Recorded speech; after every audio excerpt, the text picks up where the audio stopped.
চার শ্রেণীর মানুষ রোজা না রাখলে তার কোনো গুনাহ হবে না। 1 নাম্বার মাজনুন, পাগল ব্যক্তি, সে যদি রোজা না রাখে তাহলে তার কোনো গুনাহ হবে না। যার বিবেক বুদ্ধি জ্ঞান ঠিক নাই, এরকম ব্যক্তি রোজা না রাখলে তার কোনো গুনাহ হবে না।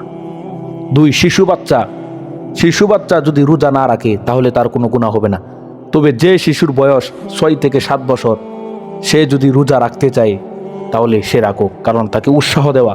যদি এক পর্যায়ে যদি তার কষ্ট হয় তাহলে তাকে বোঝানো যে বাবা তুমি রোজা ভেঙে ফেলো, তোমার অর্ধেক রোজা হয়েছে।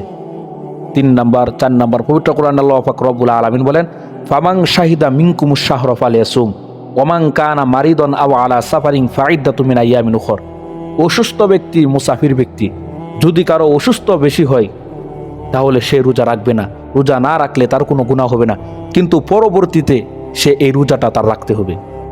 মুসাফির ব্যক্তি যে সফরে বের হয়েছে, সে যদি রোজা না রাখে তাহলে তার গুনাহ হবে না, কিন্তু যে রোজাটা সে ভেঙ্গেছে পরবর্তীতে এই রোজাটা তার রাখতে হবে।